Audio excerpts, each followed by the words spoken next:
Anita Page remembered. Somewhat hard of hearing and just a trifle confused at times, she remains a lovely, effervescent woman. For her, those gilded days have not ended.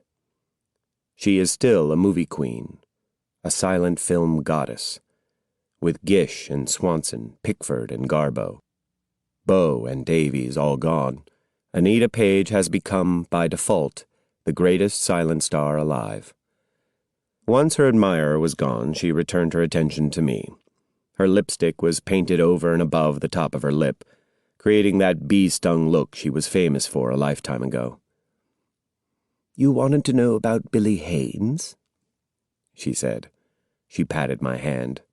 "His star is right outside the front door here. Would you like me to show it to you?" Of course I would.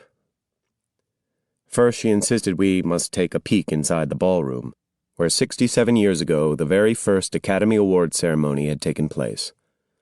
"I was here with Billy," Miss Page told me. How handsome he looked in his tuxedo.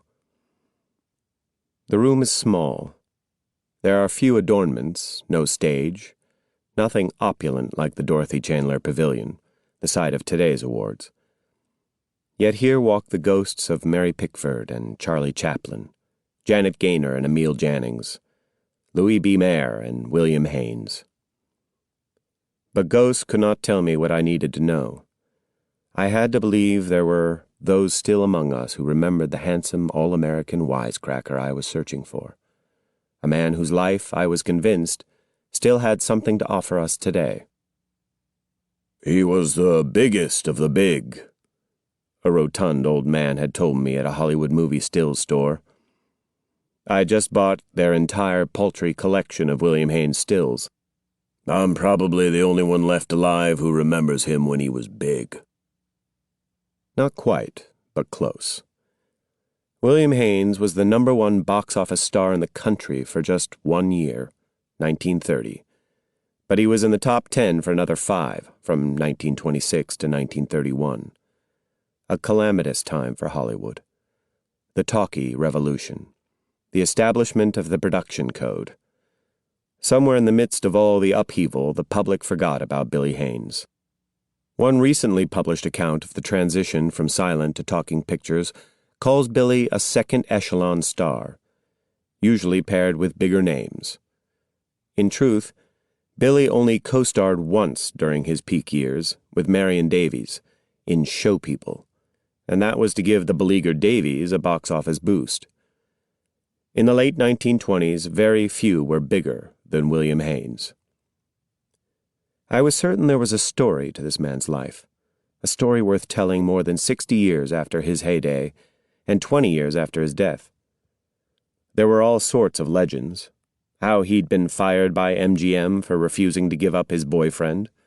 How he'd dared to live as an openly gay man in an era when such a concept didn't even exist. How he'd helped shape the image of his good buddy Joan Crawford. How he'd gone on to establish the very look of Hollywood itself in his second career as Screenland's premier interior decorator. By now, I'd seen most of his films, at least those few that remain extant. I could understand why he'd been such a favorite. Handsome, breezy, cocky, a kind of anti-hero for the 1920s. No gentleman like John Gilbert, hardly romantic like Ramon Navarro. "A new day has dawned in comedy," wrote Warren Colby, film reviewer for the Evening World in 1929. "For every custard pie that's thrown nowadays, there are 10 that are eaten." He gave the credit to William Haynes. The whole joy of a Haynes picture was seeing him fall flat on his face and eat, in the slang of the times, humble pie, before he finally won the girl. A hero? Colby asked. Well, hardly.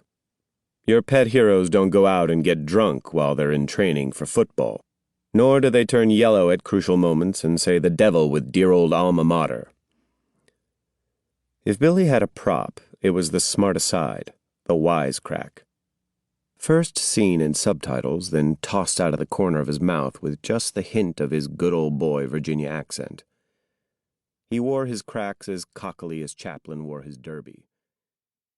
To keep listening to this audiobook, I've left you a link in the description so you can do it, at no cost thanks to Audible's 30-day free trial.